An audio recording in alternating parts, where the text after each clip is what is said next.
Assalamualaikum warahmatullahi wabarakatuh. Bismillahirrahmanirrahim. Alhamdulillahirabbil alamin. Wa bihi nasta'inu ala umurid dunya waddin. Allahumma sholli wa sallim wa barik ala habibina wa syafi'ina sayyidina wa maulana Muhammadin wa ala alihi wa ashabihi wa man tabi'ahum bi ihsanin ila yaumiddin. Bismillah, mari kita lanjutkan ngaji kita. Masih ada di sesi musibah. Bagian terakhir kita membahas tentang penderitaan. Oke, mari kita awali. Pertama-tama, yuk ditata niatnya dulu ya. Niatnya semata-mata hanya mencari ilmu, nambah wawasan, meluaskan pengetahuan. Semuanya lillahi ta'ala. Hanya menjalankan keinginan perintah dari Allah dan juga anjuran dari Kanjeng Nabi untuk kita senantiasa menambah ilmu. Karena mau tidak mau harus kita sadari kuncinya orang hidup itu ada di ilmu. Kita harus pintar-pintar membaca ayat-ayatnya Allah. Baik ayat-ayat yang qauliyah maupun ayat-ayat kauniyah.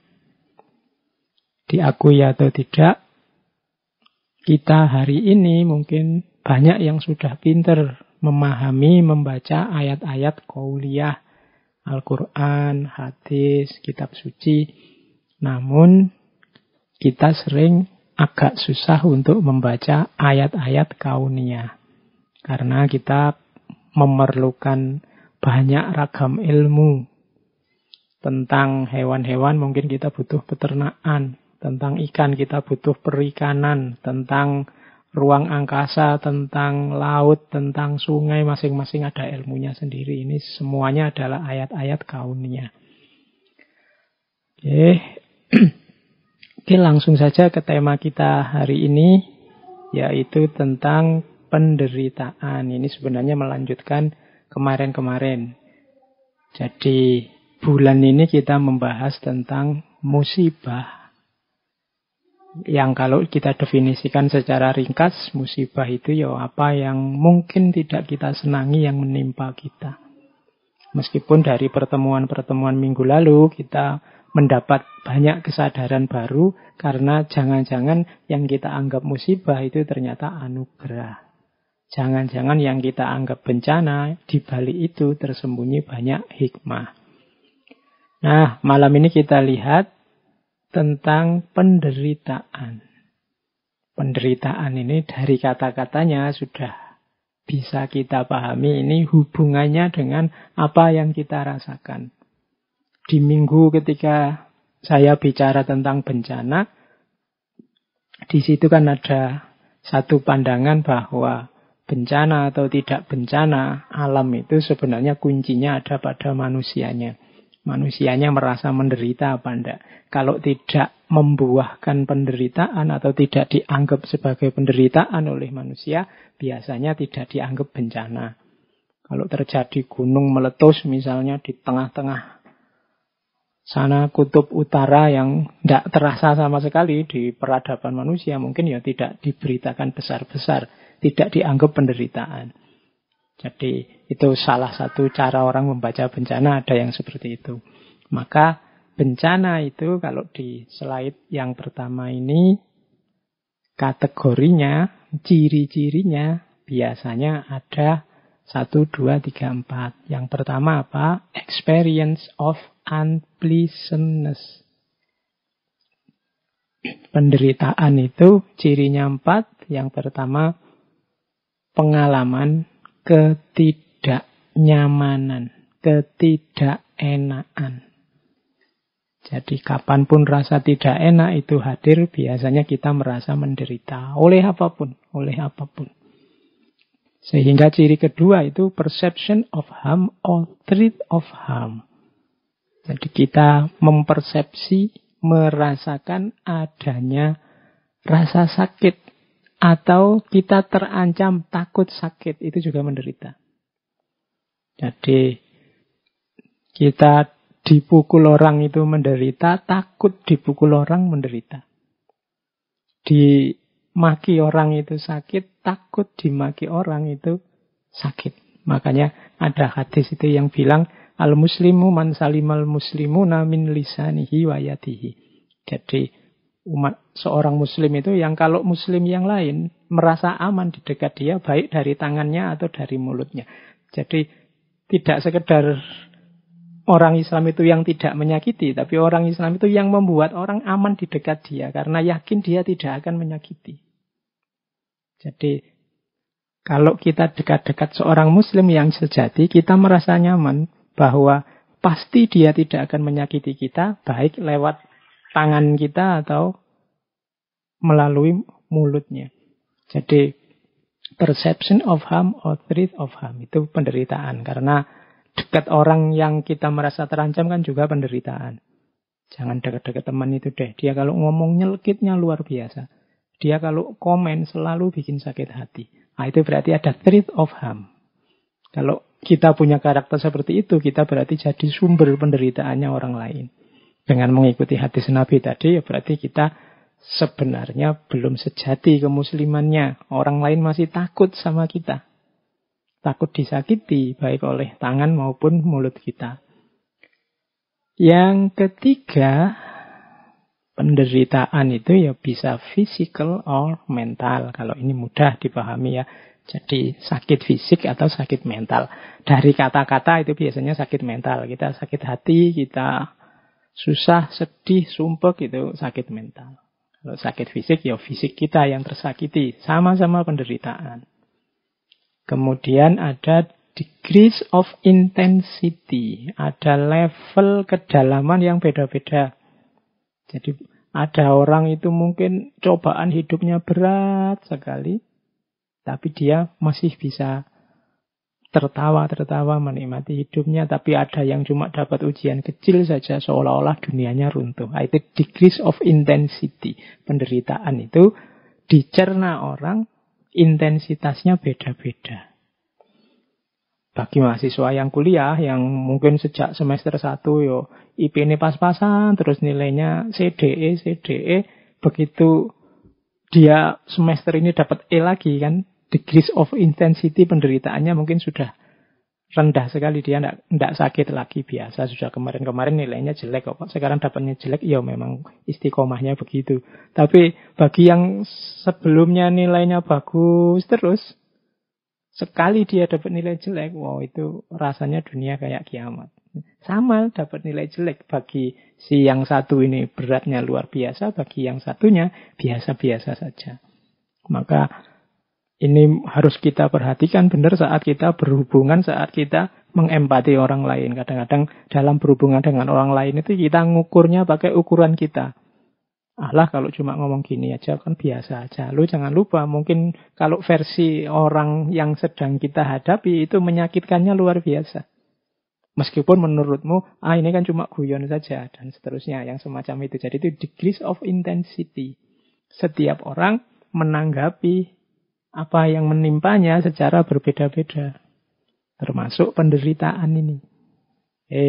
Tidak selalu ukuran kita cocok dengan ukuran orang lain. Kita merasa ini sudah berat, luar biasa. Dan kita menganggap orang lain pasti juga seberat kita. Ya tidak mesti. Bisa jadi orang lain menangkapnya biasa-biasa saja. Oke, jadi itu pemahaman awal kita tentang penderitaan.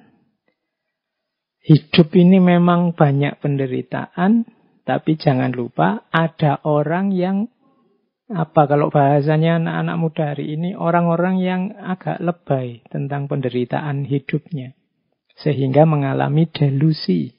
Kalau ini teori psikologi ini. Jadi di dunia psikologi dikenal ada orang-orang yang mispersepsi tentang penderitaan hidupnya. Ada yang namanya delusi hipokondris. Ada namanya delusi nihilistis. Delusi yang pertama, ini ciri orang yang mungkin bahasa kita negative thinking. Dia selalu merasa diriku ini selalu menderita. Aku ini kok susah terus. Aku ini kok sakit terus. Tidak ada senengnya hidupku. Itu secara psikologi juga disebut delusi. Delusi itu berarti semacam tertipu. Dia memahami dirinya, mispersepsi tentang dirinya. Apa iya sih?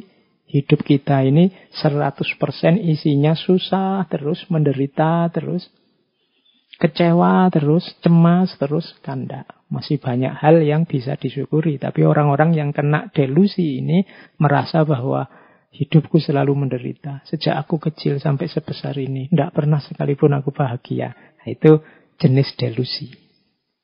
Ada yang lebih dari itu. Namanya delusi nihilitis. Delusi nihilitis ini merasa bahwa tidak cuma aku ini selalu menderita, tapi aku ini sudah tidak ada harganya. Tidak berguna lagi aku hidup di dunia. Apa gunanya aku ada sekarang? Nah, itu namanya delusi nihilitis. Menganggap dirinya tidak penting lagi untuk ada. Untuk yang mengalami yang kedua ini hati-hati. Karena jangan sampai melahirkan tindakan-tindakan yang merugikan diri sendiri dan orang lain. Jadi penderitaan ya kita akui, hidup ini memang banyak sekali hal-hal yang membuat kita menderita dalam tanda petik. Tapi ya jangan berlebihan. Sampai tadi mengalami delusi, menganggap hidup kita selalu tidak ada senangnya sama sekali. Atau yang nihilitis, hidup kita ini tidak ada harganya. Saya itu apa sih Pak? Sekarang kan banyak itu. Apa sih aku ini? Aku ini kan kayak remah-remah rengginang di... Nah, itu hari ini kan banyak istilah itu. Ya tidak apa-apa untuk guyon. Tapi ya jangan sampai beneran kita merasa bahwa hidup ini tidak ada harganya. Allah mengizinkan kita, menakdirkan kita bisa hidup, eksis hari ini di muka bumi. Pasti ada tujuan, ada nilai, ada harganya. Tidak ada orang yang sama sekali tidak ada harganya. Mungkin kita menyebut ada lupa orang-orang yang jadi sampah masyarakat. Iya, itu hanya salah kelola saja. Baik dirinya maupun masyarakatnya. Sehingga akhirnya dia tercampak. Kita sebut sampah masyarakat. Itu pun ada harganya. Kapan-kapan kita membahas itu.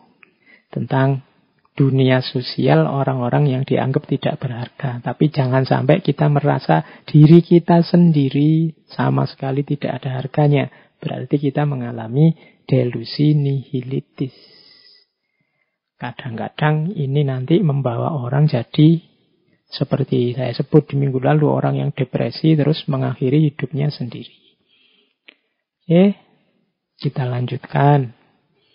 Kita jelajahi sebentar pandangan para filosof barat sekarang tentang apa yang disebut penderitaan. Jadi tidak hanya para filosof timur atau dalam tradisi tasawuf yang kita kenal sering bilang bahwa hidup ini penderitaan. Beberapa filosof besar barat, bahkan filosof-filosof kunci juga punya pandangan bahwa hidup ini isinya memang kesulitan, kesusahan, penderitaan. Cuma ada cirinya. Kalau di barat ini membaca penderitaan itu sebagai tantangan. Jadi penderitaan itu sebagai fase yang penting kita sadari untuk kita berkembang lebih baik. Begitu kita sadar, wah menderita ini, aku susah ini. Ini di barat biasanya dipandang sebagai tantangan. Gimana caranya aku keluar dari penderitaan ini, aku bisa menang dari penderitaan ini. Itu ciri peradaban barat. Misalnya ada pandangan dari, dulu pernah kita bahas, Arthur Schopenhauer.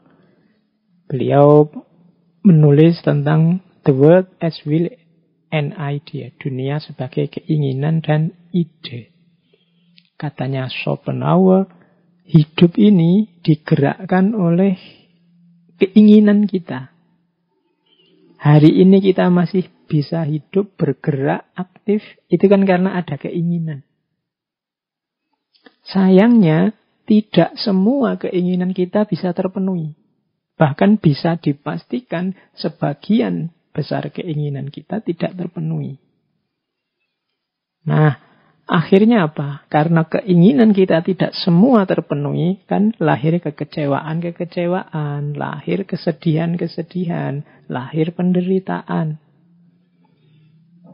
Jadi ternyata manusia itu hakikat hidupnya adalah menginginkan sesuatu, tapi di balik keinginan itu ada kondisi bahwa tidak semua keinginannya terpenuhi.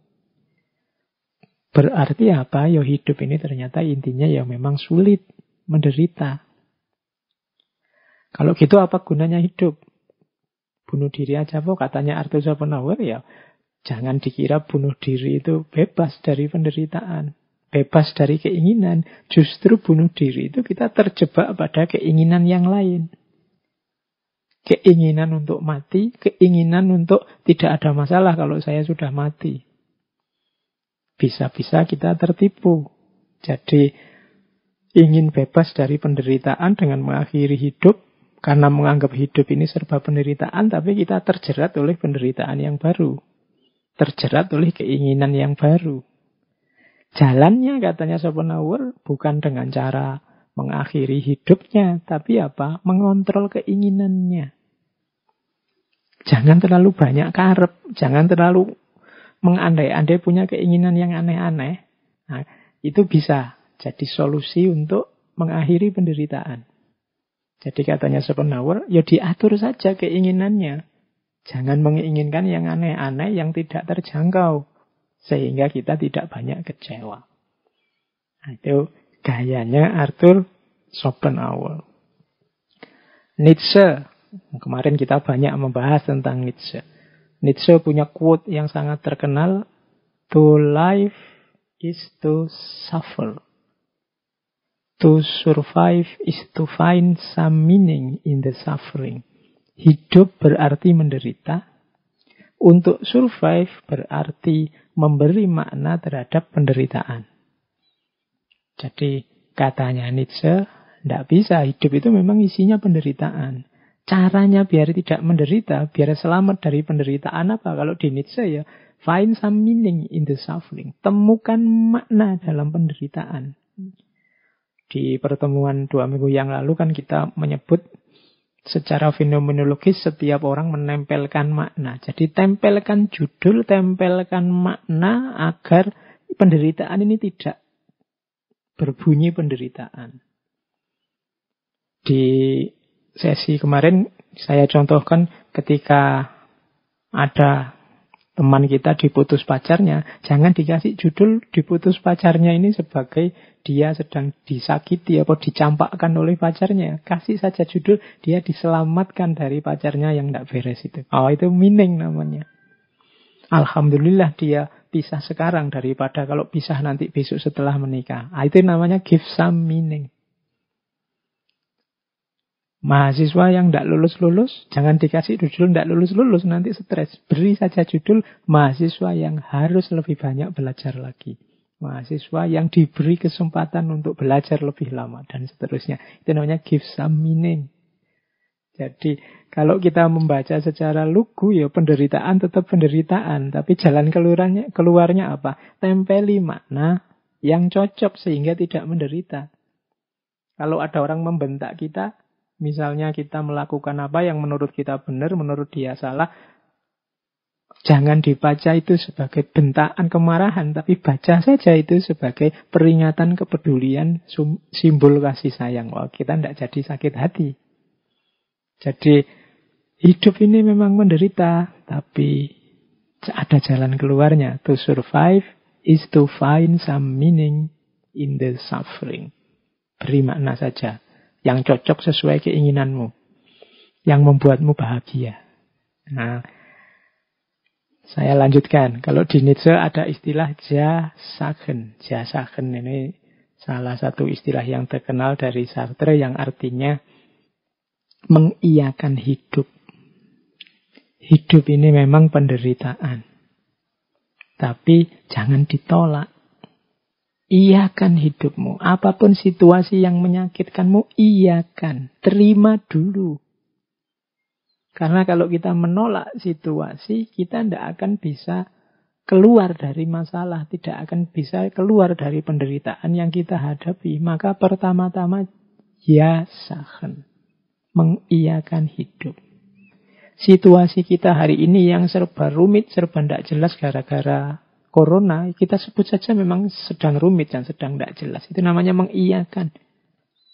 Jangan melarikan diri, jangan menganggap tidak ada masalah. Ada masalah, ya diterima, kita memang sedang bermasalah. Karena kalau mengiyakan saja belum, ya kita tidak akan ngerti ada masalah, apalagi mencari jalan keluar dari masalah.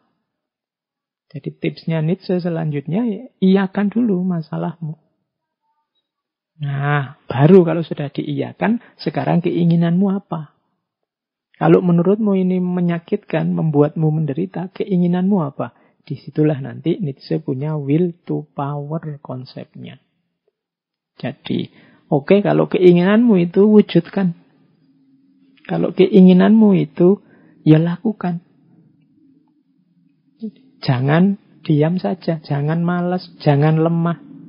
Jangan jadi orang yang ingin dikasihani. Perjuangkan, wujudkan will to powermu. Keinginan, kalau makna letternya, keinginan untuk menang, keinginan untuk berkuasa. Jadi ada masalah, kita menderita, iyakan. Oke, iya, saya memang ada masalah, saya memang menderita, saya memang sulit. Iya, tapi saya ingin keluar dari penderitaan ini, saya ingin melakukan ini, saya ingin membuahkan itu, saya ingin menghasilkan ini, wujudkan itu. Jangan jadi orang lemah, jangan jadi orang yang ingin dikasihani. Itulah nanti will to power. Jadi kalau ini agak beda sama Schopenhauer tadi. Kalau Schopenhauer ada masalah karena kita banyak keinginan, ya sudah, kalau ingin tidak banyak masalah, dibatasi saja keinginannya. Kalau Nietzsche tidak. Ada masalah, iyakan saja. Kemudian keinginanmu apa, wujudkan untuk mengatasi masalah itu. Nah, jadi kalau Nietzsche malah perjuangkan, wujudkan. Kalau di Schopenhauer, kontrol dan batasi. Bedanya itu. Ada lagi, belum lama kita membahas Albert Camus tentang penderitaan. Kalau di Camus kemarin kan penderitaan itu, kenapa hidup ini menderita? Karena hidup ini absurd. Apa yang dimaksud absurd dalam hidup ini? Hidup ini isinya penuh kontradiksi-kontradiksi, ketidakjelasan-ketidakjelasan. Kita seperti Sisyphus. Dulu kita ceritakan ya bagaimana Sisyphus ini oleh dewa dihukum untuk menggelindingkan batu dari bawah gunung ke atas. Kalau sudah sampai di atas, dilepaskan lagi, menggelinding ke bawah. Dia disuruh ngambil lagi, didorong lagi ke atas, sampai atas, dilepaskan, digelindingkan ke bawah. Terus dia ke bawah lagi, dibawa lagi ke atas, terus digelindingkan ke bawah. Terus begitu, tidak ada akhirnya. Hidup kita, katanya kamu, seperti ini. Tidak jelas. Jadi, di mana awal, di mana akhir, apa target, apa tujuan, apa yang kita lakukan, ini sering tidak sinkron. Jadi hidup ini absurd. Ideal-ideal yang ada di kepala kita sering tidak nyambung dengan kenyataan hidup yang kita hadapi sehari-hari. Itu pun kita tetap merasa bahwa ideal-ideal kita itu luar biasa. Atau sebaliknya, kita tetap merasa yang kita lakukan itu cocok dan sesuai dengan ideal-ideal kita. Itu namanya absurd. Tapi katanya kamu, iya sih hidup ini memang begitu. Semua orang juga begitu. Tidak ada hidup yang tidak absurd. Jalan satu-satunya apa? Ya nikmati saja hidup yang absurd ini. Kalau ada masalah, dicari jalan keluarnya. Jalan keluarnya kok absurd? Ya tidak apa-apa. Kita nikmati saja. Memang hidup ini cirinya absurd. Nah, itu Albert Camus. Sama seperti tadi, Sisyphus tadi. Sampai kiamat harus mendorong batu ke atas, terus menggelindingkan ke bawah, terus didorong lagi ke atas, digelindingkan ke bawah. Tapi dalam ceritanya Sisyphus ini gembira. Kalau kita kan stres itu, disuruh dorong batu dari bawah ke atas, kurang kerjaan. Tapi sebenarnya kita dalam banyak aktivitas juga kayak Sisyphus ini, kurang kerjaan. Jadi banyak hal-hal tidak penting, banyak hal-hal sepele terus jadi sepele besar luar biasa. Kadang-kadang yang penting, urgent, jadi sepele. Betapa absurdnya hidup kita. Nah itu katanya kamu ya tidak apa-apa. Ya hidup memang begitu absurd, nikmati saja. Dan hadapi. Kalau kamu ingin berjuang, ya berjuang saja. Dan nikmati perjuangan itu meskipun seabsurd apapun usaha dan hasilnya. Nah, dari 3 tokoh ini mungkin bisa tergambar. Jadi seperti apa gaya para filosof barat menghadapi hidup yang cirinya penderitaan. Jadi barat terasa lebih optimis. Penderitaan diposisikan sebagai tantangan yang harus ditaklukkan. Itu perspektif barat. Kita lanjutkan. Perspektif para filosof timur.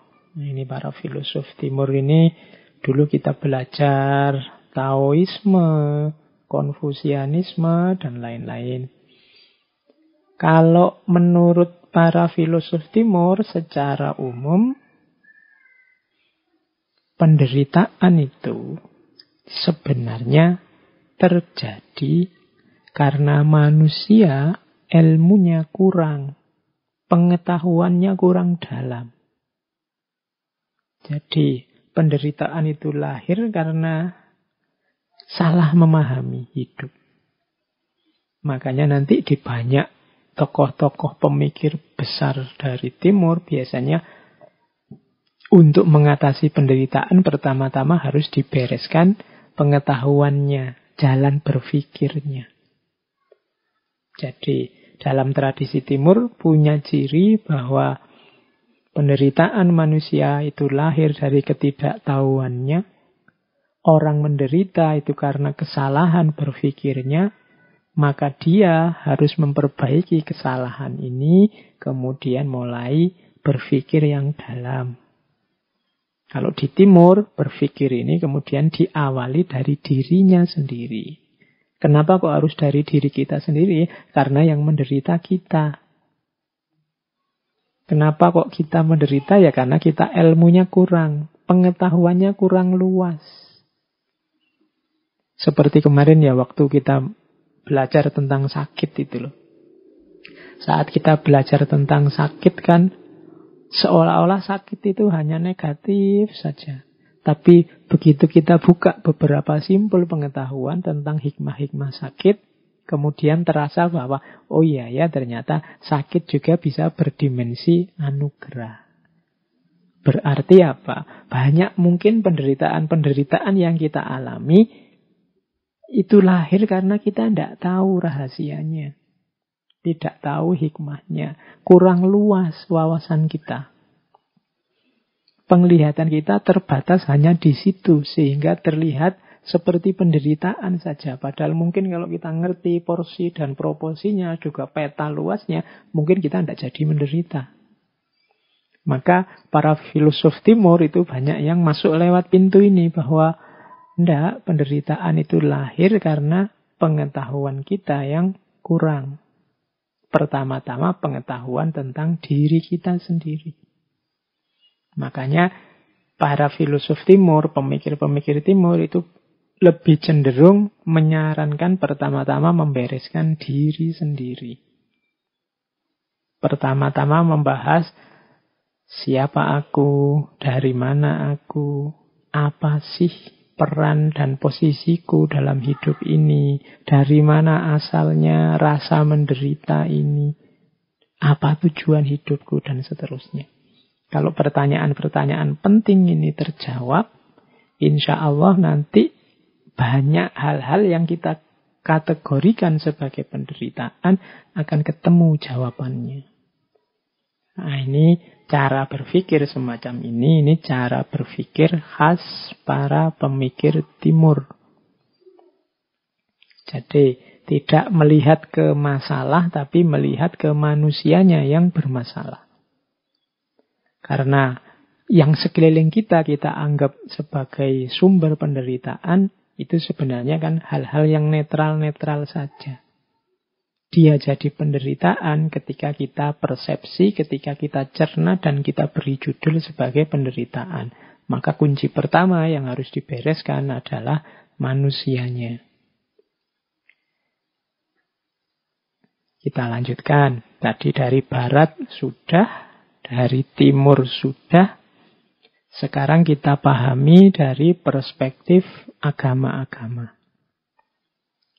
Perspektif agama-agama ini, insya Allah kita semua sudah dapat dari 2 minggu yang lalu dan banyak wacana yang kita baca dari banyak sumber bahwa hidup ini memang banyak ketemu dengan penderitaan yang itu secara umum adalah bisa merupakan cobaan dan ujian, bisa merupakan pembersihan atau pengampunan dari dosa-dosa, bisa juga merupakan bagian dari perjuangan untuk sampai pada Tuhan. Ini biasanya dalam agama-agama melihat penderitaan itu satu di antara 3 ini. Ada kalanya penderitaan itu merupakan ujian, cobaan. Ya. Yang namanya ujian kan berarti pada akhirnya kita akan dapat reward kalau lulus.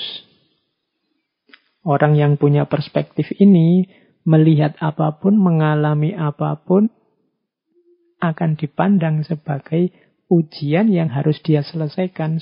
Dia carikan solusi yang tepat, sehingga akhirnya dia dapat pahala, dia dapat balasan, dia dapat kebahagiaan dari Tuhan.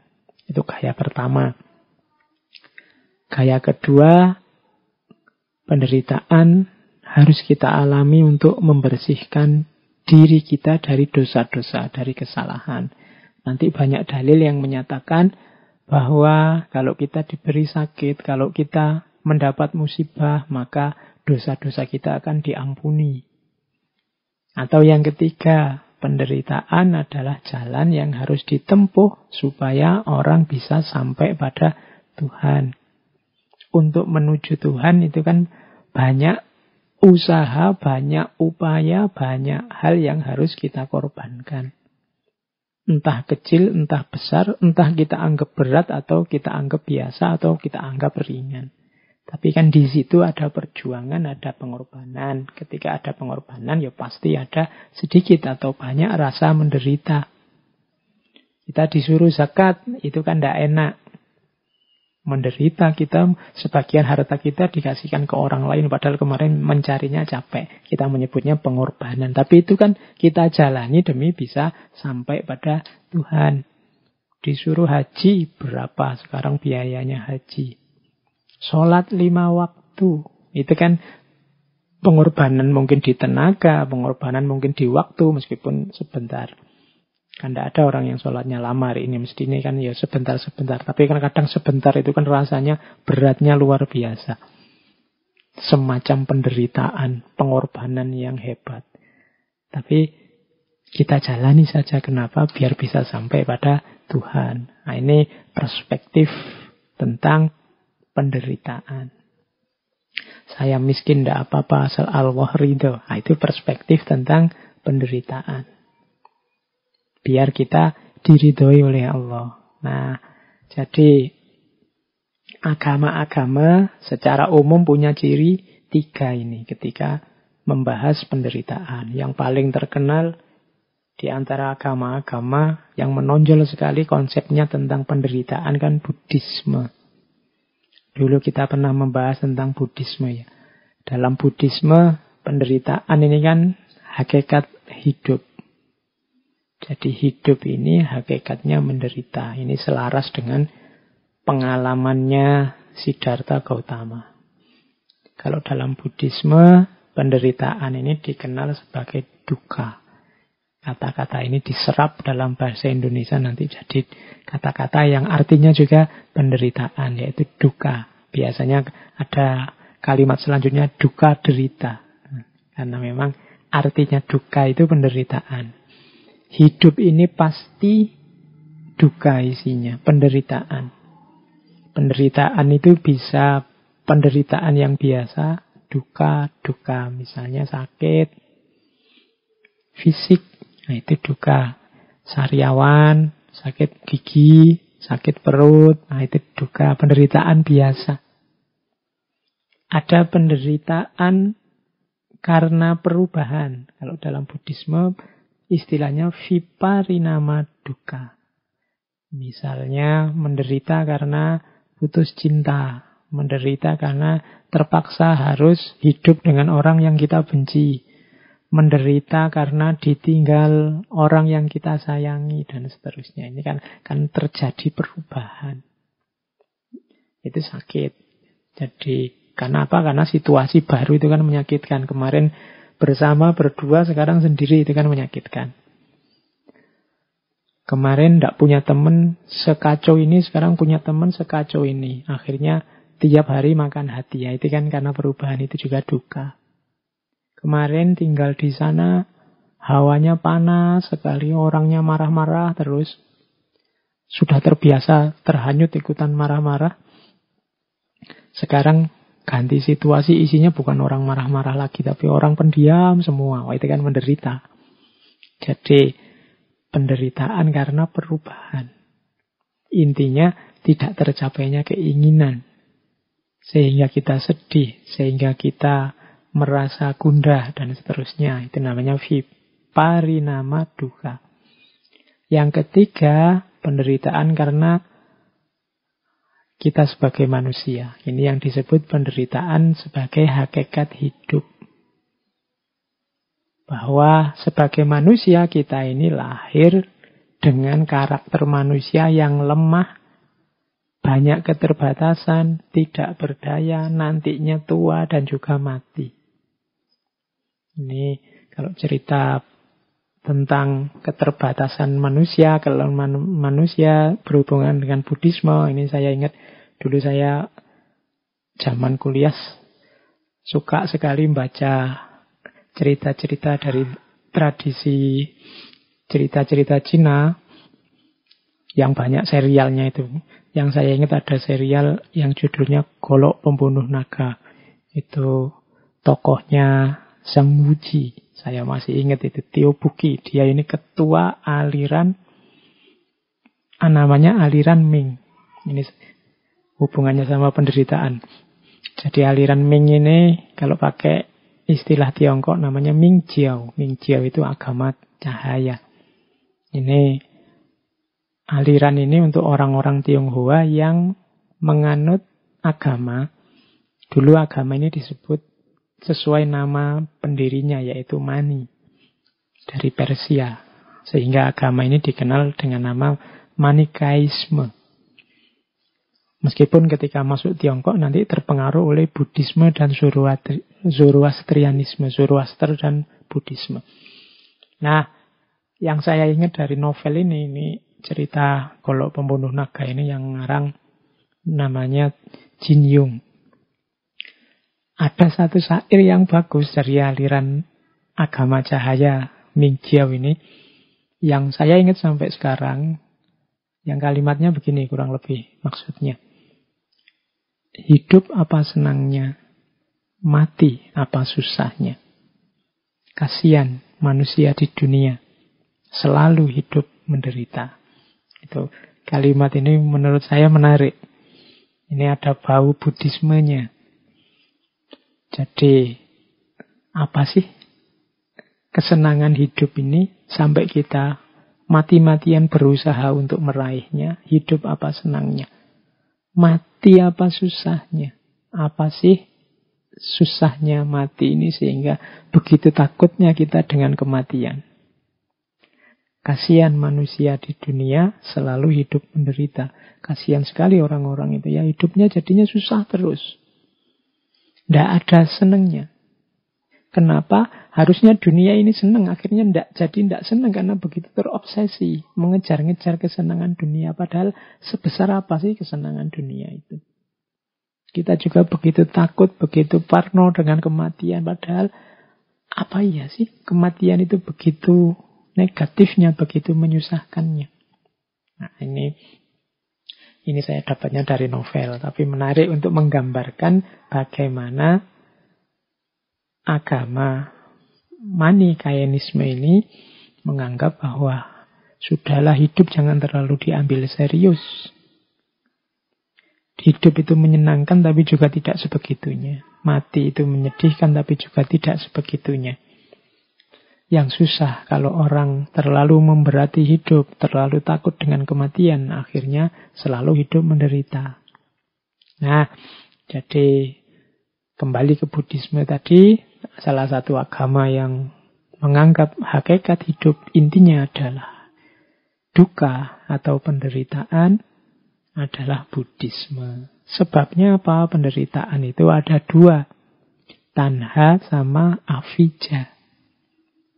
Jadi tanha itu nafsu, kalau avijja itu kebodohan, kegelapan batin. Kebodohan berarti tadi ya, kurangnya pengetahuan. Kemudian kalau tanha itu nafsu, keinginan yang tidak terkendali. Hasrat yang tidak terkendali. Jadi ternyata hidup kita ini menderita ketika hasrat kita tidak bisa kita kontrol dan pengetahuan kita terbatas. Berarti solusinya bisa menyatukan tadi antara timur dan barat. Kalau Schopenhauer tadi inginnya kita mengontrol nafsu, mengontrol hasrat. Dan banyak pikiran timur menganggap bahwa kuncinya di pengetahuan. Ternyata ya memang dua-duanya. Bagaimana kita bisa mengontrol nafsu, mengontrol diri kalau kita tidak punya pengetahuan tentang diri kita sendiri. Berarti memang dua-duanya penting. Oke.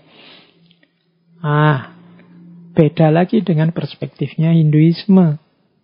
Kalau Hinduisme melihat penderitaan itu sebagai buahnya perbuatan kita sendiri. Dulu kita juga sudah membahas tentang Hinduisme.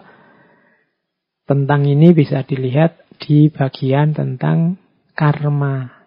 Jadi Hinduisme punya konsep karma pala. Karma pala itu karma berarti perbuatan, pala berarti buah.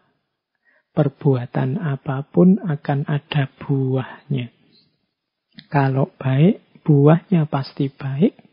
Kalau buruk, buahnya pasti buruk. Fama ya'mal mithqala dzarratin khairan yarah wa may ya'mal mithqala dzarratin syarran yarah. Ada kausalitas, ada sebab akibat dari perbuatan kita. Maka ayo hati-hati benar, sekecil apapun kesalahan, sekecil apapun kekeliruan, kita akan memanen hasilnya. Demikian juga sekecil apapun kebaikan, kita juga akan mendapatkan balasannya. Nah, ini kalau dalam Hinduisme disebut konsep karma pala.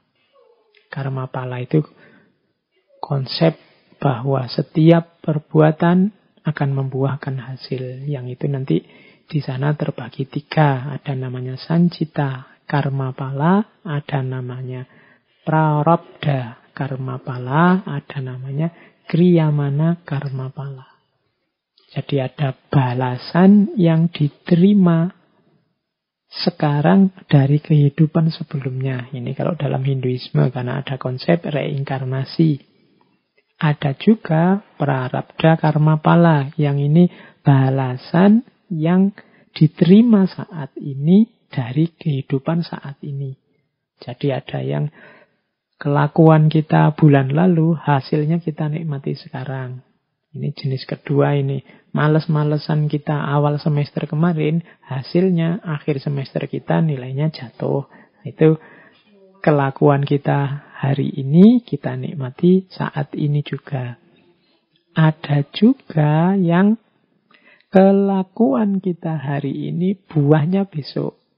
Ini namanya kriyamana. Ini maksudnya mewanti-wanti kita, hati-hati. Pak, saya sudah melakukan buruk-buruk, yang jelek-jelek tidak ada tuh Pak, balasannya mana? Karmanya mana? Saya enjoy-enjoy aja tuh, jangan lupa.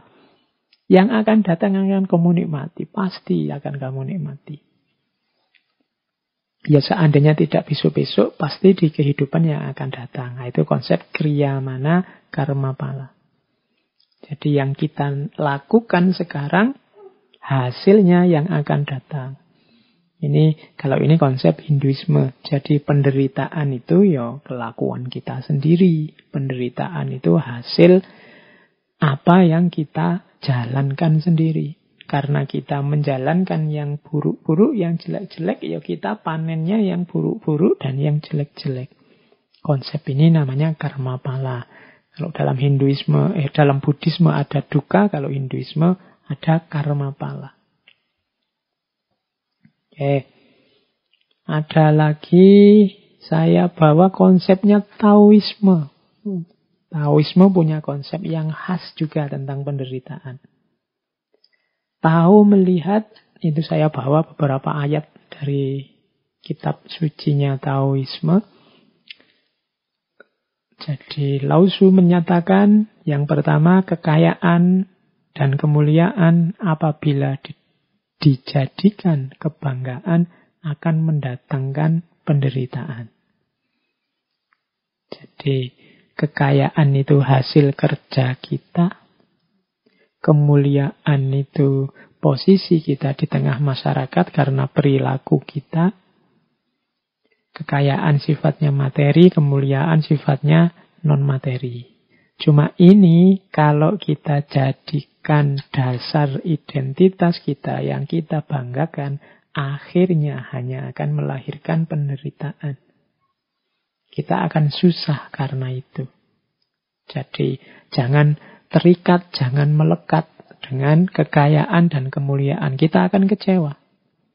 Kekayaan apalagi lebih mudah habis, lama-lama dia habis. Kalau kebanggaan kita dasarnya kekayaan, pada saatnya kita akan sangat kecewa ketika kekayaan itu habis atau kekayaan itu mendorong kita ke dalam hal-hal yang tidak kita inginkan. Kemuliaan juga begitu. Kemuliaan itu sangat tipis bahkan. Kemuliaan itu kan posisi kita di tengah masyarakat. Dan masyarakat itu bisa mudah sekali mencabut kemuliaan yang kita sandang dalam persepsi mereka.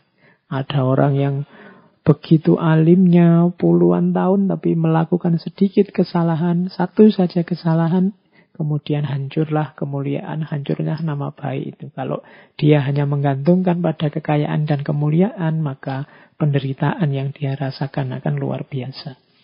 Itu maksudnya tahu. Maka katanya tahu, seorang bijaksana setelah melakukan pahala bagi dunia lalu mengundurkan diri.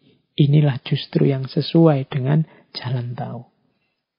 Jadi menurut Taoisme, sudahlah ayo lakukan kebaikan. Ayo melakukan hal-hal yang bermanfaat di dunia ini. Setelah itu tidak usah menuntut apa-apa, tidak usah membanggakan apa-apa.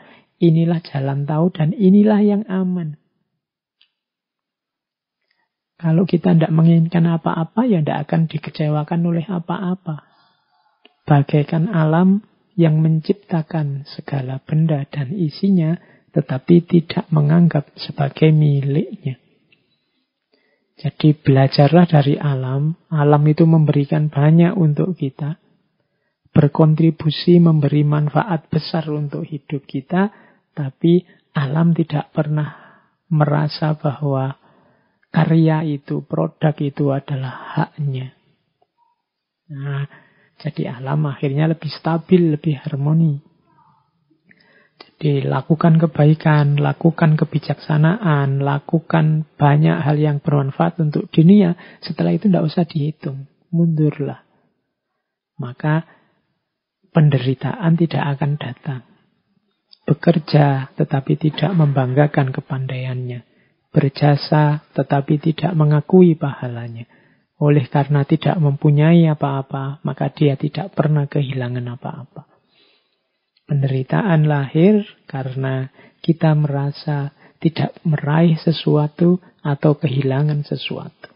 Tapi kalau kita tidak ingin apa-apa dan kita tidak merasa punya apa-apa, ya kita tidak akan kehilangan apa-apa. Maka penderitaan juga tidak akan hadir dalam hidup kita. Ini perspektifnya Taoisme.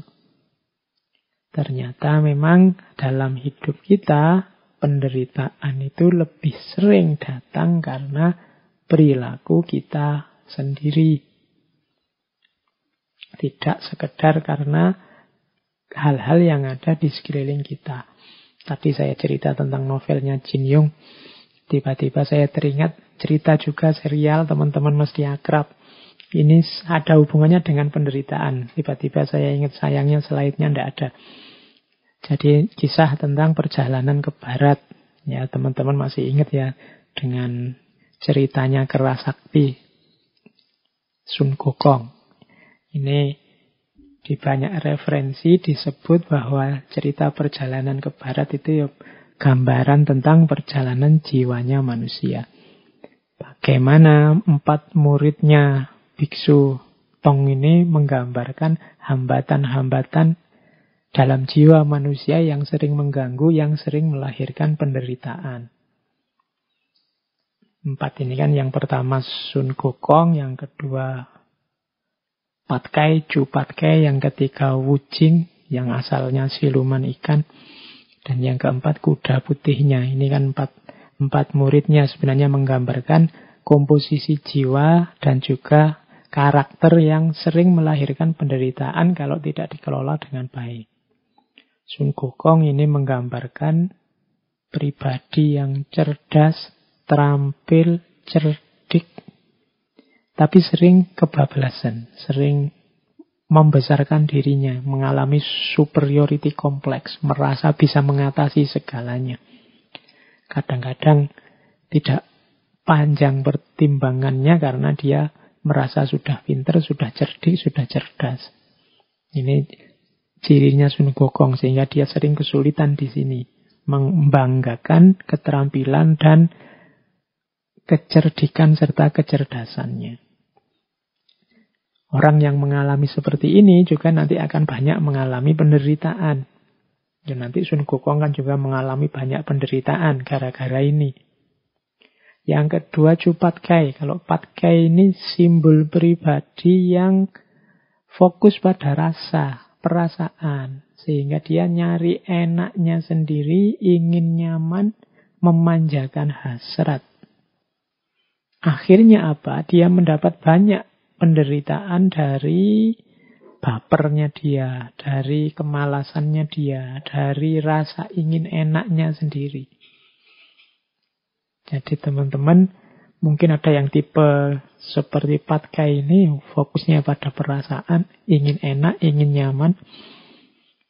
Kadang-kadang terus akhirnya jadi baper, akhirnya ingin enaknya sendiri, sehingga tidak cuma dia menderita, tapi membuat orang menderita.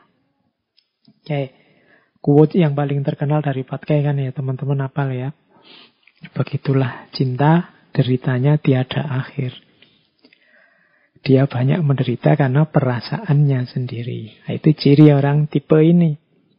Ada tipe ketiga, Wujing. Wujing ini tipe pribadi yang patuh, kemudian sungguh-sungguh ingin menerjemahkan ideal-ideal, norma-norma, ajaran-ajaran dalam tindakan.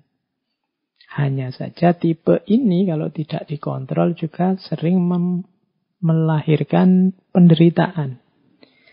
Misalnya jadi tidak mandiri. Ada ketergantungan pada otoritas. Jadi kalau yang lain bilang ke utara yang benar, dia ke utara. Yang lain lagi bilang ke selatan yang benar, dia akan ke selatan. Ada lagi kuda putih. Kuda putih ini simbolnya semangat, simbolnya kesetiaan, kekuatan. Tapi biasanya kualitas ini kalau tidak dikontrol dengan baik melahirkan penderitaan, terburu-buru, tidak peka, mudah terprovokasi, dan lain sebagainya. Jadi ini tiba-tiba saya ingat cerita ini, bahwa dari cerita ini juga yang pasti dari tradisi pemikiran timur kelihatan bahwa ternyata penderitaan itu lahir dari karakter manusianya, bukan dari peristiwa atau lingkungan sekelilingnya. Yuk kita lanjutkan. Tadi sudah perspektif banyak agama-agama. Sekarang kita lihat ada perspektif sufisme atau perspektif tradisi mistisisme. Di perspektif sufisme, penderitaan ini bahkan bukan sesuatu yang dihindari. Minggu lalu saya cerita tentang Robi'ah, dan masih banyak lagi cerita tentang para wali yang penderitaan itu bukan sesuatu yang dihindari. Bahkan penderitaan diposisikan sebagai jalan untuk membersihkan diri. Dalam tradisi mistisisme ada asumsi bahwa jasmaniah manusia, lahiriah manusia, hasrat dan nafsu manusia itu perlu dilemahkan. Sehingga yang rohani dan yang hakiki bisa lebih kuat. Cara melemahkannya seperti apa? Dengan jalan membuatnya menderita. Maka para sufi itu kadang melakukan amalan-amalan yang tujuannya memang melemahkan jasmaniah, melemahkan nafsu. Arahnya kemana? Ya biar ruhaninya lebih kuat. Jadi memilih penderitaan sebagai jalan pembersihan diri. Nah, ini perspektif sufisme. Biasanya dipakai dengan istilah melakukan suluk, melakukan perjalanan via purgativa. Purgativa itu pembersihan diri melalui penderitaan-penderitaan. Hidup yang justru milih menderita. Ini kan sering ya, meskipun tidak ekstrim, kita misalnya puasa, milih puasa Senin Kemis, milih sholat malam. Ini kan milih yang tidak enak. Kan waktunya orang istirahat tidur, kita malah bangun sholat. Waktunya orang boleh makan, kita milih tidak makan. Ini kan contoh milih jalan penderitaan. Tujuannya apa? Untuk pembersihan diri. Modenya ya mode riyadhah, mode mujahadah, tazkiyatun nafas. Jalan untuk membersihkan diri. Jadi kadang-kadang sufi itu lebih milih jalan yang tidak enak.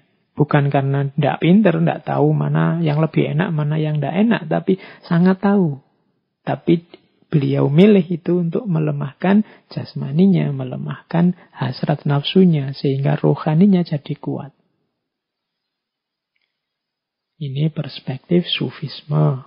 Hampir di semua tokoh sufi yang kita bahas, terasa bahwa hampir semua sufi lebih memilih jalan hidup penderitaan.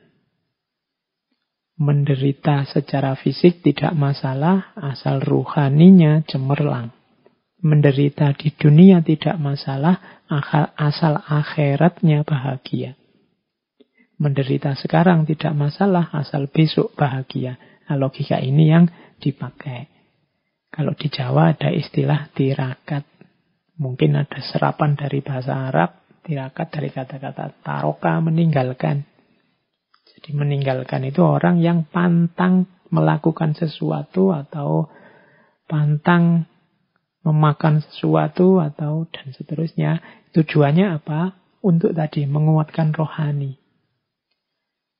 Ini perspektif sufisme. Kemudian ada lagi perspektif tentang penderitaan. Dulu pernah kita bahas dari Ki Ageng Suryo Mentaram. Kalau tadi ada pandangan penderitaan itu sebagai hakikat hidup, ada pandangan penderitaan itu sebagai akibat perbuatan, ada yang menjadikan penderitaan sebagai jalan untuk membersihkan diri. Kalau menurut Ki Ageng Suryo Mentaram, penderitaan itu sebagai keniscayaan hidup, tapi sifatnya sementara, silih berganti dengan kesenangan. Hidup ini yo kadang senang, yo kadang susah. Wajarnya hidup seperti itu. Tidak mungkin kita hidup ini senang terus, dan tidak mungkin juga susah terus. Kenapa begitu? Kalau kita sedang senang, katanya Ki Ageng Suryo Mentaram, kita kan tidak berhenti di kesenangan ini. Biasanya keinginan kita terus bertambah. Kalau bahasanya Ki Ageng pakai istilah mulur. Kemarin cita-citanya A, sekarang A sudah tercapai, kan kita tidak diam di situ, nambah lagi bercita-cita B. Akhirnya kita susah lagi karena keinginan kita yang baru ini. Nanti kalau keinginan B tadi terpenuhi, ya kita senang lagi. Tapi kalau keinginan B tidak terpenuhi, kita kembali susah. Tapi tidak masalah. Kalau B tidak terpenuhi, biasanya keinginan yang tadi mulur terus mungkret. Mungkret itu menyusut. Menyusut itu jadinya terus begini. Tidak apa-apalah, dapat A saja sudah cukup kok. Kita syukuri saja yang A tadi. Itu namanya mungkret. Orang hidup itu selalu begini. Gitu loh. Jadi antara mulur sama mungkret. Keinginan itu selalu silih berganti. Kalau terpenuhi senang, tidak terpenuhi terus susah. Setelah susah, keinginannya berkurang. Setelah berkurang, akhirnya dia senang lagi. Tapi terus menginginkan yang lain lagi. Nambah lagi keinginan, susah lagi. Hidup ini silih berganti seperti itu. Kadang senang, kadang susah. Kadang mulur, kadang mungkret. Kadang mengembang, kadang menyusut. Itulah hakikat hidup. Kalau kita menolak juga tidak bisa. Ya kadang senang, kadang susah. Ada senangnya, ada susahnya. Yang tadinya kita anggap penderitaan karena keinginannya tidak terpenuhi. Tapi begitu tidak terpenuhi kan kita terus mungkret. Menyusut keinginannya. Akhirnya kita senang lagi. Misalnya, kita menuju gimana caranya biar cepat lulus kuliah. Begitu lulus kan seneng, keinginannya tercapai. Tapi setelah seneng wisuda kan ada keinginan tambahan lagi. Misalnya, ingin dapat pekerjaan. Ini dapat kerjaan kok susah ya. Sudahlah, disyukuri dulu yang lulusnya ini tadi. Sebelum menginginkan yang lain. Setelah bersyukur kan bahagia. Setelah itu kan tetap nambah lagi keinginannya. Jadi penderitaan itu keniscayaan hidup, tapi jangan khawatir, hidup ya ndak menderita terus. Ada senangnya, ada susahnya. Keinginan itu ya tidak terpenuhi semua, tapi bukan berarti juga terpenuhi semua. Jadi keinginan bisa terpenuhi, bisa tidak terpenuhi. Kalau tidak terpenuhi ya susah, kalau terpenuhi ya senang. Kalau begitu susah, terus keinginannya berkurang. Setelah berkurang, senang lagi. Begitu terpenuhi, senang. Setelah terpenuhi, keinginannya tambah. Akhirnya susah lagi. Itulah hidup. Kita sadari ini, maka kita tidak akan terpengaruh lagi oleh senang dan susah. Karena ternyata apakah senang, apakah susah, itu ya sudah keniscayaannya hidup. Jadi kalau teman-teman sedang mengalami apapun, ingat teorinya Ki Ageng Surya Mentara ini, jadinya simpel. Ya memang begitu itu hidup. Kadang senang, kadang susah. Kadang keinginan kita terpenuhi, kadang ya tidak terpenuhi. Tidak perlu dibikin wow. Oke, kita lanjutkan. Ada teori juga saya bawa dari ranah sosiologi, cuma ini nambah-nambah referensi saja untuk nambah wawasan kita. Di mana sih titik-titik yang membuat manusia menderita itu? Ada teori dari Talcott Parsons, dari teori fungsional sebenarnya, fungsionalisme dalam sosiologi. Cuma ini saya ambil untuk menunjukkan di situ loh manusia itu sebenarnya betapa dia tidak sempurna. Sehingga mengundang penderitaannya. Katanya Parsons, manusia itu punya 3 karakter, punya 3 dasar eksistensi. Yang pertama apa? Ketidakpastian. Maksudnya apa ketidakpastian? Manusia tidak bisa menjamin dirinya aman atau dirinya sejahtera. Keamanan dan kesejahteraan dirinya bergantung pada banyak hal lain di luar dirinya. Ini katanya sosiologi. Kita sudah hati-hati, orang lain hati-hati, kita dapat masalah. Nah, itu berarti apa? Hidup kita serba tidak pasti. Manusia tidak bisa menjamin keamanan dan kesejahteraannya sendiri. Ini katanya Parson, ini dasar eksistensinya manusia. Ketidakpastian yang pertama. Tidak mesti yang paling tekun belajar nilainya paling tinggi. Tidak pasti yang paling ganteng nanti dapatnya juga yang paling cantik.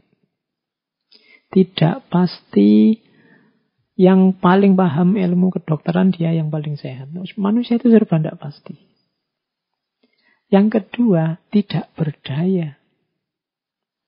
Ciri yang kedua adalah manusia tidak punya daya yang cukup untuk mengendalikan hidupnya sepenuhnya.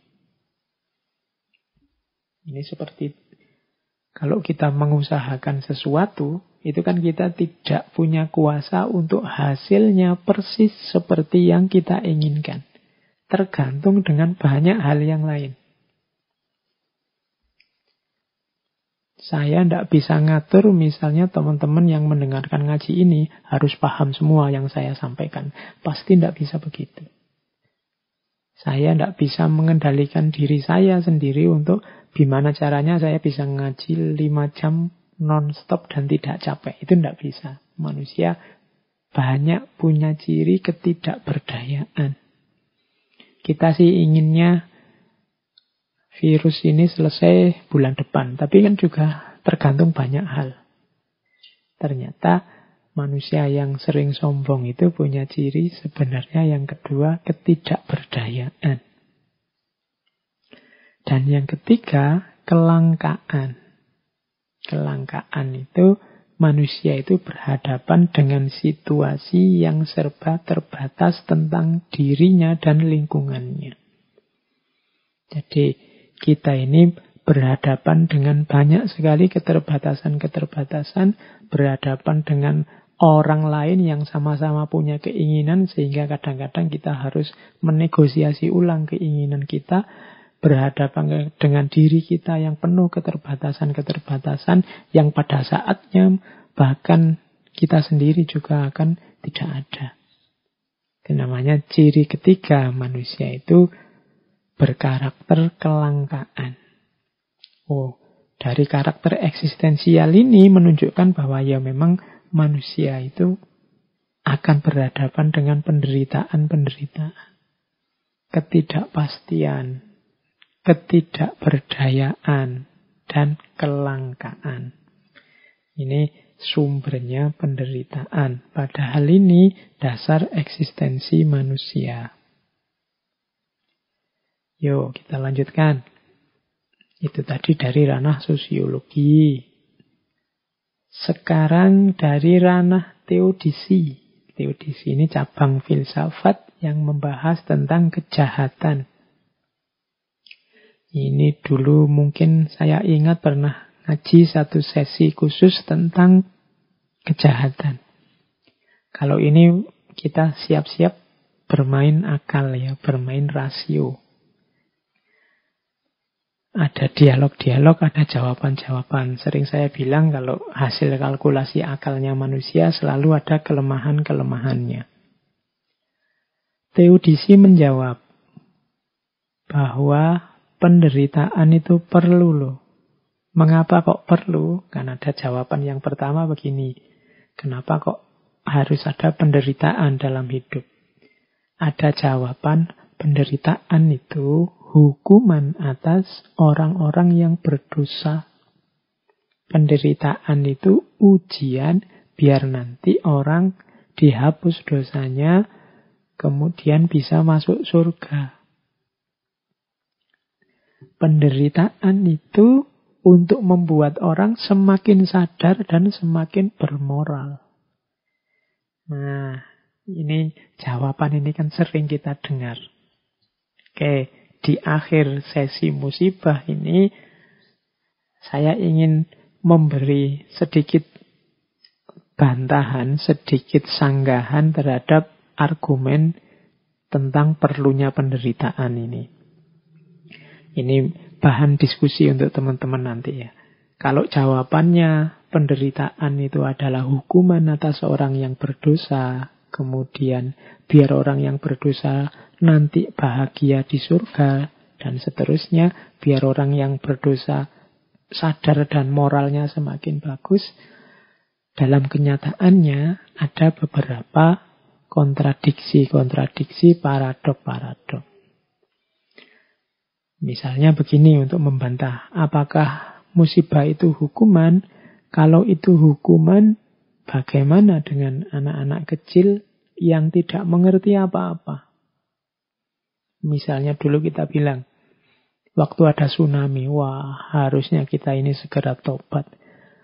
Kita sering dihukum dengan tsunami. Loh, kalau memang hanya hukuman alasannya adanya tsunami itu karena dosa-dosanya sudah berat sehingga dihukum dengan tsunami, lah banyak juga anak-anak kecil yang jadi korban. Banyak orang baik-baik, rohaniwan, agamawan, ulama yang jadi korban juga. Berarti tidak bisa dong disebut itu sepenuhnya adalah hukuman. Nah, itu jawaban tentang bahwa bencana itu hukuman. Ini bahan diskusi. Yang kedua, nanti yang dapat bencana di dunia akan mendapatkan balasannya di surga. Ini bahan diskusi ya, saya tidak bilang bantahan ini pasti benar. Ada yang bantah begini, loh kenapa kok harus ada bencana? Bencana itu biar kita nanti susah di dunia, senang di surga. Loh apa Allah itu kan maha baik. Masa Allah mau memberi kita surga aja syaratnya begitu beratnya? Nah itu ada yang membantah begitu. Kalau Tuhan mencintai kita, mengapa sih kita harus disiksa dulu sebelum kita masuk surga?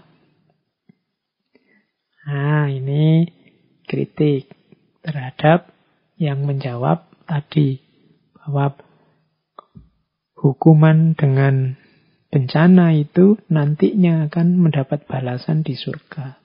Silahkan nanti teman-teman ya jadi materi diskusi. Terus yang ketiga tadi juga bilang, loh ini biar moralnya orang jadi baik, no. Dengan bencana kan nanti orang jadi sadar. Dalam kenyataannya ada loh yang gara-gara bencana orang tidak jadi sadar, tapi malah putus asa, merasa hidupnya hancur. Jangan-jangan juga malah ada yang murtad gara-gara ada bencana. Nah ini juga bahan. Saya bilang tadi, apapun itu, kalau masih pemikirannya manusia, pasti ada celah-celah yang bisa didiskusikan. Karena manusia cirinya tidak sempurna. Terus, itu jawaban pertama. Kalau ada yang bilang, penderitaan, musibah itu perlu sebagai hukuman atau balasan nanti di surga, atau demi orang naik level semakin baik secara moral. Yang kedua, kalau ada yang bilang begini, musibah itu harus dilihat secara luas, jangan dilihat parsial. Coba kita cek, jumlah orang yang mengalami musibah pasti lebih sedikit daripada orang yang tidak mengalami musibah. Berarti kebahagiaan lebih banyak daripada penderitaan. Secara umum, alam ini sebenarnya tertib. Nah, oke. Nah, ini jawaban ini juga bisa dibantah. Kalau ada orang ngomong seperti itu, dengan jawaban bahwa melihatnya ya harus lebih luas, logika ini bisa dijawab, berarti harus ada orang yang dijatah menderita demi ketertiban semuanya. Berarti ada kebahagiaan orang-orang tertentu yang ditukar dengan kebahagiaannya semua orang. Ini juga bantahan terhadap jawaban bahwa lo musibah itu ya melihatnya secara luas. nanti banyak hikmah, banyak manfaat yang kita ambil dari sana. Ini bisa dibantah, kebahagiaan kok ditukar. Kebahagiaan orang tertentu ditukar dengan kebahagiaannya banyak orang. Karena orang sedikit tadi yang mengalami bencana, yang lain tinggal mengambil hikmahnya. Ini bahan diskusi juga. Di sesi-sesi terakhir saya malah membawa bahan diskusi biar kita latihan berpikir. Ada juga yang ini agak teologis. Kalau ada orang tanya macam-macam tentang bencana, apakah bencana itu, terus dibantai, terus dijawab begini, sudahlah kita ini manusia, jangan banyak protes. Allah lebih tahu segalanya, sudahlah diam saja. Nah itu terus. Ya, kalau ini bisa dibantahnya gampang. Lu masa orang yang mengalami kesulitan, orang yang merasa diperlakukan tidak adil, tidak boleh protes. Allah kan maha baik. Allah kan maha kuasa. Tidak apa-apa dong kita mengadu padanya. Itu contoh bantahannya. Nah, jadi ini sesi teodisi. Teodisi itu memang salah satu cabang yang sampai hari ini tidak selesai membahas tentang penderitaan, musibah, bencana, dan dihubungkan dengan Tuhan. Ada juga argumen yang membantah, yang tidak mau menyambungkan bencana dengan Tuhan. Jadi, kan ada orang-orang tertentu yang menganggap bahwa bencana itu sumbernya Tuhan. Orang-orang ini merasa Tuhanlah yang menyebabkan kesengsaraan ini. Tuhanlah yang menyebabkan kesulitan ini. Tuhanlah yang menyebabkan musibah ini. Ada yang menjawab bantahan itu. Yang pertama, apa ya Allah jadi sumber penderitaan? Kalau ada orang ngomong seperti ini, pandangan seperti ini dianggap kontraproduktif. Kontraproduktif itu justru menyusahkan. Alasannya apa? Yang pertama, Allah itu kan kita yakini maha kuasa, maha baik. Kalau dia maha baik, kontradiktif kalau keburukan itu dinisbatkan pada Allah. Yang baik ya menghasilkan yang baik. Kok ada penderitaan, ada kesalahan, ada keburukan, itu berarti manusia yang menjauh dari kebaikan. Yang kedua, penderitaan itu apapun jenisnya, meskipun dirasakan sakit, sebenarnya ada tujuan baiknya. Ini bantahan kedua terhadap yang bilang bahwa Allah sumber penderitaan. Allah yang maha kuasa pasti dan maha baik, pasti punya tujuan baik dengan yang kita rasakan sebagai penderitaan, yang kita anggap sebagai menyusahkan kita. Kalau pakai analogi ya seperti anak kecil yang dilarang main game terus-terusan misalnya. Anak kecil yang dilarang main game terus-terusan ini menderita kan. Karena dia pinginnya main game terus-terusan. Orang tua yang melarang ini tahu kebaikan apa yang nanti akan lahir kalau dia tidak terus-terusan main game. Meskipun oleh si anak dianggap sebagai penderitaan. Biar saja dia menderita sekarang karena dia akan mendapatkan manfaat besarnya besok. Bantahan yang ketiga.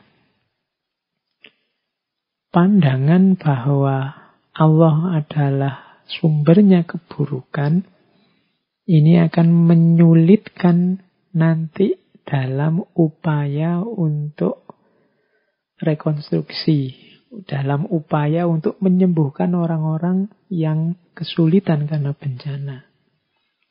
Karena kalau Allah sumber penderitaan, berarti kita tidak punya hal lain di luar hidup ini tempat kita bergantung. Karena Kalau kita punya Allah, kita punya Tuhan yang melindungi kita, yang menyayangi kita, maka kita lebih mudah kalau sedang susah. Target kita, tujuan kita, sandaran kita Allah. Tapi kalau Allah sudah kita jadikan sumbernya penderitaan, ya kita tidak bisa ke sana lagi untuk keluar dari penderitaan. Kita tidak ada lagi yang memberi motivasi. Kita tidak punya motivasi, tidak punya target sandaran untuk mengurangi penderitaan yang kita rasakan. Lah ini sumbernya dari Allah. Apa bisa aku minta keringanan? Apa bisa biar ini tidak jadi menderita? Wong ini sudah keinginannya Allah. Nah, jadi ini argumen ketiga ini ingin bilang bahwa Allah jangan disebut sebagai sumber penderitaan. Karena kalau kita sedang menderita, pelarian kita yang terakhir itu Allah, Tuhan. Kalau dia diposisikan sebagai sumbernya penderitaan, nanti kita tidak bisa lagi lari ke Allah saat menderita. Oke, itu dialog-dialog filsafat tentang penderitaan. Ya monggo nanti untuk bahan diskusi. Saya bilang tadi, pikiran-pikiran filsafat itu ya produk berpikirnya manusia, yang pasti tidak ada yang sempurna. Selalu ada titik-titik lemahnya tempat kita untuk mengkritisi. Saya lanjutkan dengan, ini agak menarik. Tadi tiba-tiba saya dapat referensi dari Mahatma Gandhi sebenarnya. Ada, katanya Mahatma Gandhi, ada 7 dosa, ada 7 kesalahan kita, yang 7 ini nanti akan jadi sumber penderitaan kita dalam hidup. Ini 7 dosa ini saya bawa karena agak populer, mungkin manifestasinya ada dalam kehidupan kita sehari-hari kali ini. Yang pertama apa? Penderitaan kita hari ini banyak muncul dari antara lain nomor 1, politik tanpa prinsip. Ini katanya Gandhi ya, politik tanpa prinsip.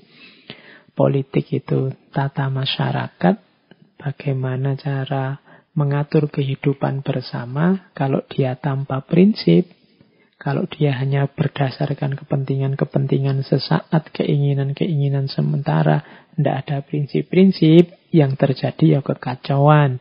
Kalau itu kekacauan, pasti melahirkan penderitaan. Jadi dosa pertama yang menjadi sumber penderitaan adalah politik yang tanpa prinsip. Yang kedua, sumber penderitaan adalah bisnis tanpa moralitas. Usaha bekerja yang tidak menggunakan moralitas. Kalau bisnis biasanya hanya melihat untung dan ruginya. Ini juga nanti akan jadi sumber penderitaan. Yang ketiga, pengetahuan yang tanpa karakter. Orang-orang pintar, orang-orang berilmu yang tidak punya karakter. Tidak kelihatan wajahnya seperti apa. Sehingga ilmu, pengetahuan hanya dipakai untuk menjustifikasi kepentingan-kepentingan keinginannya sendiri. Yang keempat, sains tanpa kemanusiaan. Ilmu pengetahuan atau sains yang dikembangkan dengan tidak mempertimbangkan nilai-nilai kemanusiaan. Ini nanti juga akan melahirkan penderitaan. Beberapa kritik terhadap sains modern kan sudah menunjukkan itu. Misalnya sains yang hanya melahirkan manusia-manusia yang kayak robot, sains yang hanya melahirkan destruksi terhadap peradaban, sains yang melahirkan bom nuklir yang menghancurkan, sains yang menghasilkan, dan lain sebagainya. Sains tanpa kemanusiaan.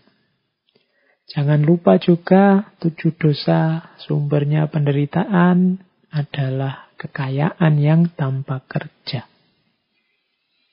Kekayaan yang tanpa kerja simbol kemalasan. Meskipun sumber daya kita luar biasa, Kalau isinya hanya orang-orang malas yang tidak mau beraktivitas, yang ingin hasil instan saja, pada saatnya kekayaan itu akan habis dan akan lahir penderitaan. Kemudian yang keenam, kenikmatan tanpa nurani.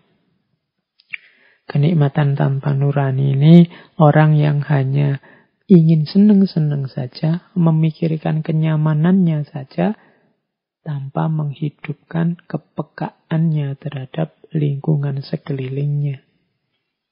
Hanya nyari enaknya sendiri saja. Dan yang nomor 7, ketakwaan yang tanpa penyangkalan diri. Orang-orang bertakwa, orang-orang religius, orang-orang yang semangat beragama, bertuhannya tinggi, tapi tanpa penyangkalan diri. Orang-orang yang egois, orang-orang yang sombong. Merasa besar, merasa benar. Jadi ini 7 dosa sumber penderitaan. Mari kita hati-hati biar 7 ini tidak hidup di lingkungan sekitar kita. Karena kalau ada ya sedikit banyak kita akan mendapatkan penderitaannya. Karena ini penderitaan level kemasyarakatan, level hidup bersama. Kalau yang di atas tadi kan penderitaan sendiri-sendiri individu kita, tapi ini sebenarnya penderitaan dalam kehidupan masyarakat, itu lahir dari 7 dosa ini.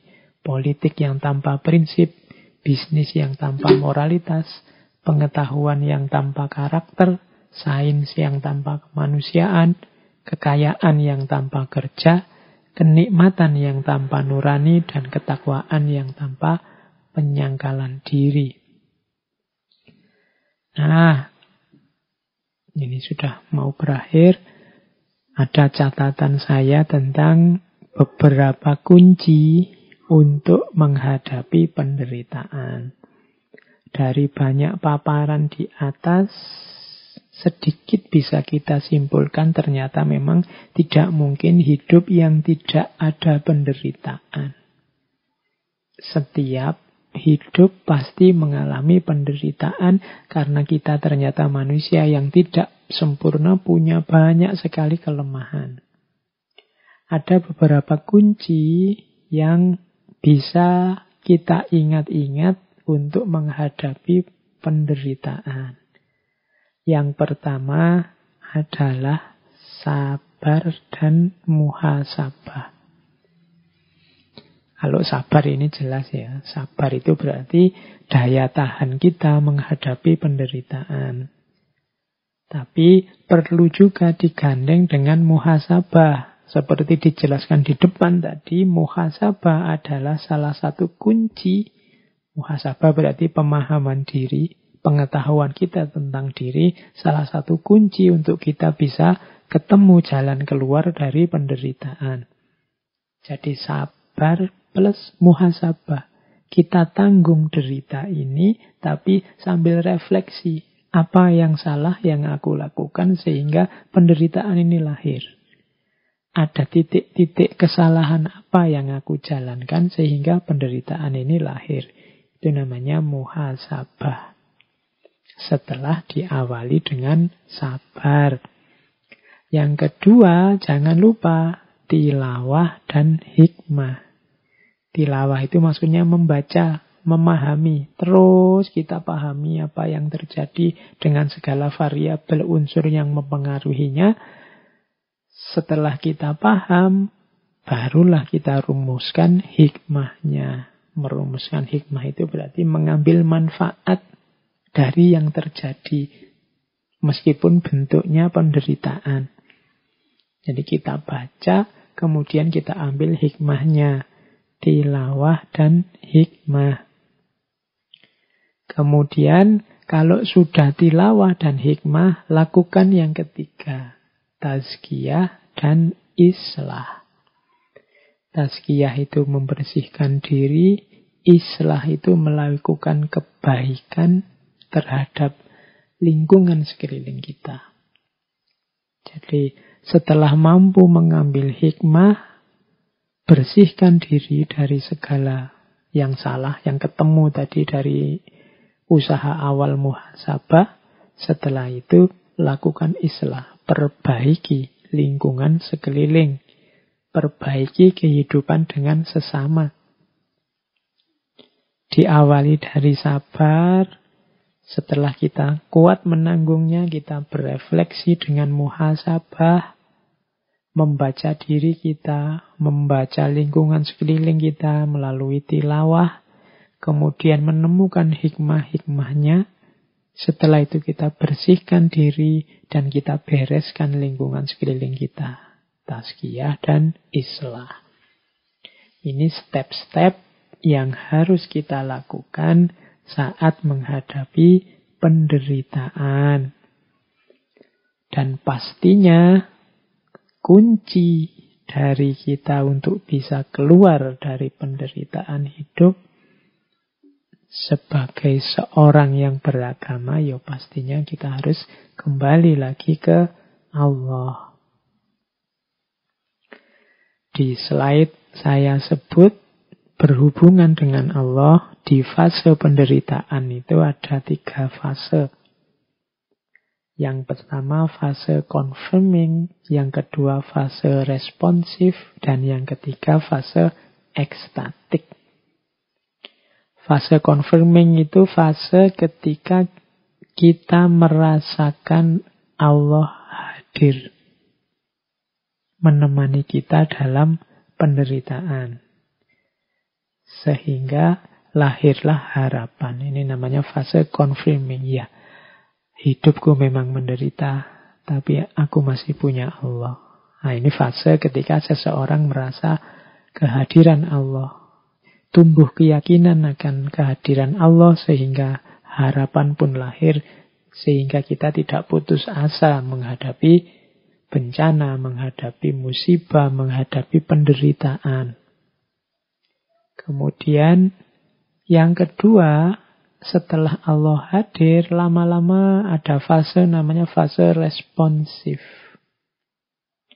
Fase responsif itu ternyata Allah tidak cuma hadir dalam penderitaanku, tapi Allah selalu ada, selalu menemani, selalu memperhatikan aku dan mengabulkan doa-doaku.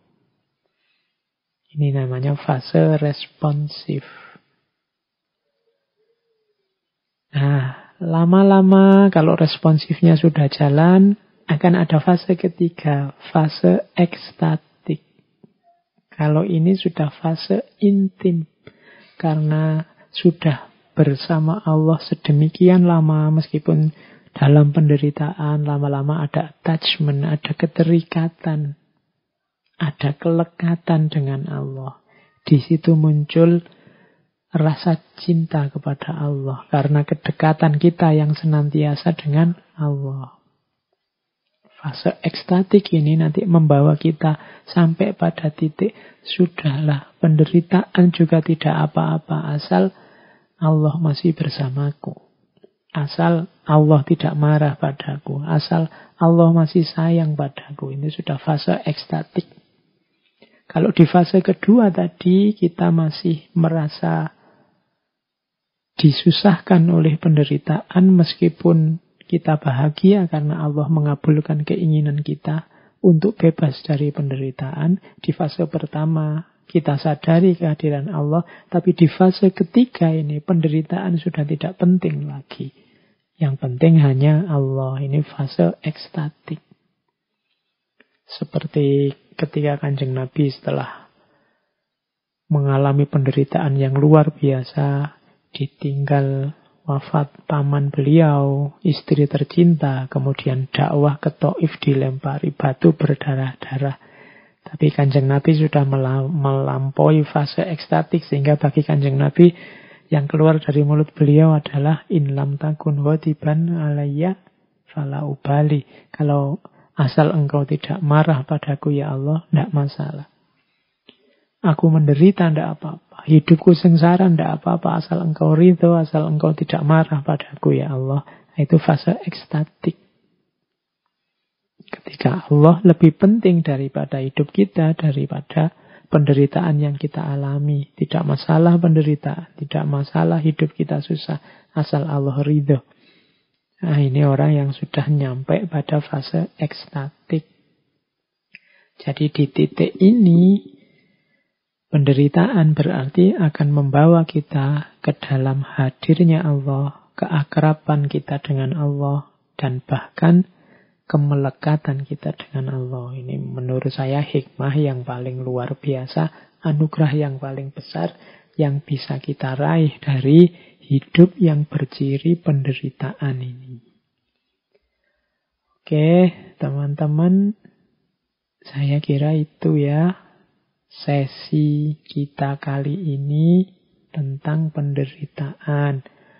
Itu ada beberapa quotes yang saya bawa. Cuma ini mungkin quotes ini dibaca terpisah-pisah dari narasi sebelumnya karena ini mungkin konteksnya harus pas. Misalnya quote dari Timothy Leary. Dia bilang, all suffering is caused by being in the wrong place. If you are unhappy where you are, move. Semua penderitaan itu berasal dari ketika kita di tempat yang salah. Maka saat engkau tidak bahagia di tempatmu, ya bergeraklah, move on lah. Nah, itu maksudnya. Jadi, ya penderitaan itu berarti kita salah ruang, salah waktu, salah posisi, salah porsi, salah situasi. Untuk mengatasinya apa? Move on. Jadi, pindahlah, bergeraklah. Jangan di situ terus, ganti situasi. Karena engkau sedang salah situasi. Ayo gunakan quote ini sesuai ruang dan waktunya. Karena kadang-kadang memang yang membuat kita menderita itu kita salah posisi, salah porsi, salah menempatkan diri, dan seterusnya. Berarti jalan keluarnya ya move on. Pindahlah, jangan di situ. Atau jangan begitu lagi. Jangan melakukan itu lagi. Dan seterusnya. Ada juga ini dari seorang novelis, filosof eksistensialis yang punya quote tentang penderitaan. Pain and suffering are always inevitable for a large intelligence and a deep heart. The really great man must, I think, have great sadness on earth. Fyodor Dostoyevsky. Katanya Dostoyevsky, rasa sakit dan penderitaan itu selalu tidak terhindarkan bagi orang-orang yang akalnya besar dan hatinya dalam. Orang-orang besar menurutku pasti mengalami kesedihan yang juga besar, penderitaan yang juga besar. Katanya Dostoyevsky, tidak perlu galau dengan besarnya penderitaan yang engkau alami. Karena biasanya semakin besar penderitaan menunjukkan semakin bernilai, semakin berharga, semakin besar orangnya. Orang-orang besar itu perjuangannya lebih keras, penderitaannya juga lebih besar. Menurutku, katanya Dostoyevsky, great men must, I think, have great sadness. Semakin besar penderitaan menunjukkan semakin tinggi, semakin besar orangnya. Nah, itu menurut Dostoyevsky. Jadi kita tidak perlu galau. Kalau kok porsi penderitaan hidupku lebih besar. Jangan-jangan memang kita ada bakat jadi orang besar atau mau jadi orang besar. The great man must, I think, have great sadness on earth. Nah, quote ini bisa dipakai untuk membesarkan hati kita. Terus ada juga quote, part of our human suffering is caused by our unwillingness to change along with the change around us. Don't fight change, embrace it. Sebagian dari penderitaan kita itu disebabkan oleh ketidakmauan kita untuk berubah bersama dengan lingkungan sekeliling kita yang sudah berubah. Jangan melawan perubahan, rangkullah perubahan, peluklah perubahan. Quotes ini ingin bilang, ayo kita refleksi, kadang-kadang penderitaan itu lahir karena kita yang tidak mau berubah. Sementara lingkungan sekeliling kita sudah berubah. akhirnya kita terasing dalam hidup kita dan merasakan penderitaan.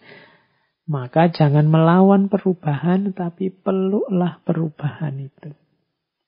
Itu quotes ini mengajarkan kita untuk jangan-jangan perubahan itu karena kekerasan hati kita, kekakuan kita untuk tidak mau berubah. Padahal lingkungan sekeliling kita sudah berubah. Terakhir, ini dari Aristoteles.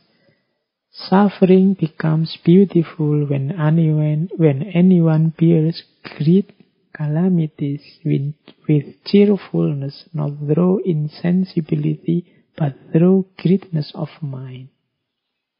Penderitaan itu menjadi indah saat seseorang menanggungnya dengan banyak keceriaan. Bukan melalui insensibility, bukan berarti tidak peka, tapi dengan pikiran yang luas. Jadi penderitaan, kalau dari penjelasan di depan tadi, sifatnya pasti kita alami, sifatnya niscaya. Tidak mungkin orang tidak mengalami kesusahan atau penderitaan. Maka kita nikmati saja penderitaan itu, kita gembira dalam penderitaan itu. Bukan berarti kita tidak peka dengan penderitaan itu, tapi pikiran kita sudah luas. Pikiran kita sudah paham tentang hakikat penderitaan. Jadi sudah tidak terlalu lagi tersiksa dalam penderitaan. Kita bisa menerimanya dengan gembira. Bears great calamities with cheerfulness. Bukan berarti kita tidak peka, sudah tidak merasa lagi meskipun tersiksa. Ya tersiksa, tapi tetap gembira, tetap ceria. Kenapa? Karena pikiran kita sudah luas, wawasan kita sudah menjangkau, sudah paham apa itu penderitaan, sehingga tidak terlalu digelisahkan lagi. Oke teman-teman, saya kira itu ya. Sudah agak terlalu panjang lebar saya ngomong tentang penderitaan. Ini semacam konklusi, juga beberapa pancingan-pancingan untuk diskusi, juga beberapa perspektif-perspektif yang saya gabung dalam sesi musibah yang kita bahas bulan ini. Tepat di bulan pertama setelah libur lama di era bencana COVID-19. Semoga sesi di bulan ini memberi kita banyak kesadaran tentang fenomena yang kita pandang sebagai musibah. Baik itu berupa rasa sakit maupun baik yang berupa penderitaan dan bencana. Oke, saya akhiri sekian.